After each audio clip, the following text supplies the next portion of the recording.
Saudara, kemarin BPS sudah memastikan bahwa secara tahunan Indonesia resmi resesi. Tapi secara kuartalan ekonomi membaik.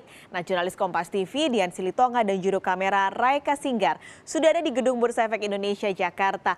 Dian, pengumuman BPS sudah dirilis kemarin. Nah, sektor-sektor apa yang sekiranya ini masih bisa terdorong dan bagaimana untuk kita bisa memutus garis resesi? Ya, Paskalis, ini kalau Bank Indonesia mencatat setidaknya bersamaan dengan membaiknya pertumbuhan ekonomi Indonesia pada kuartal ketiga 2020, ini juga diikuti dengan membaiknya pertumbuhan ekonomi di berbagai sektor. Di antaranya ini ada konsumsi rumah tangga yang kemudian angka kontraksinya juga tercatat menurun begitu menjadi negatif 4,04%. Hal ini tentu disebabkan oleh meningkatnya mobilitas warga akibat adanya pelonggaran-pelonggaran PSBB.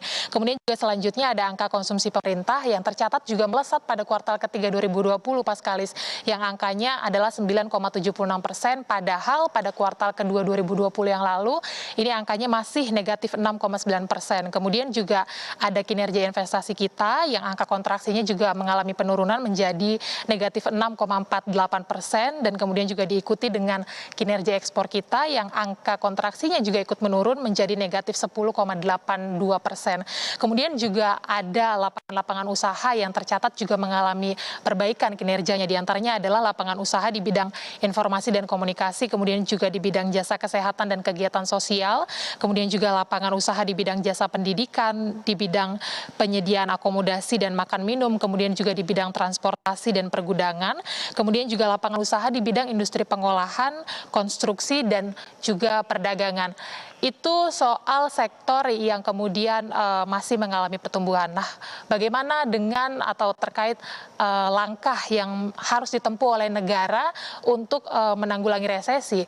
Kita perlu mengingat dulu, Paskalis, apa yang menyebabkan Indonesia dan 95% negara lainnya di belahan dunia kemudian bisa mengalami resesi. Ini bukan karena kesalahan kebijakan pemerintah sebuah negara, tetapi memang penyebabnya adalah serangan dadakan dari pandemi. Begitu artinya sebuah negara bisa melalui resesi jika memang pandemi juga bisa ditanggulangi atau ditangani dengan maksimal. Langsung kita dengarkan, Paskalis, pernyataan dari ekonom Universitas Indonesia Fitra Faisal terkait dengan langkah apa yang bisa dilakukan negara dalam menanggulangi resesi berikut ini.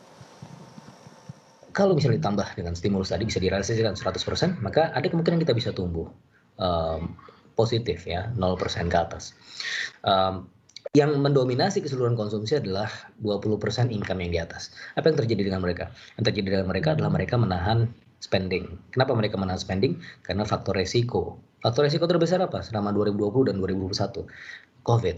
Nah, maka itu inline dengan apa yang sedang coba dilakukan oleh pemerintah, dan itu searah dengan apa yang disampaikan juga oleh Pak Jokowi, bahwa kita tidak akan mampu merestart ekonomi tanpa mengendalikan variabel kesehatan. Oleh karenanya, sangat perlu dan sangat penting pemerintah untuk bisa melandaikan kurva penyebaran infeksi.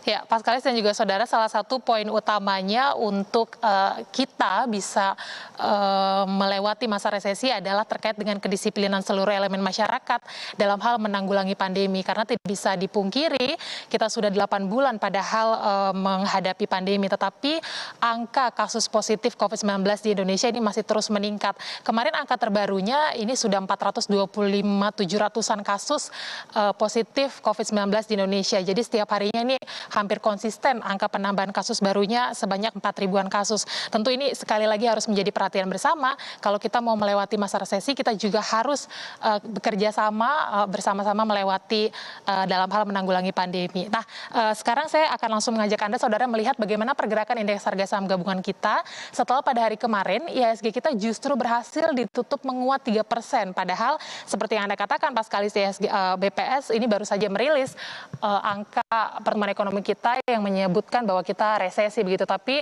IHSG kita justru menguat. Pagi ini kita lihat di papan bursa IHSG kita masih bergerak di zona hijau.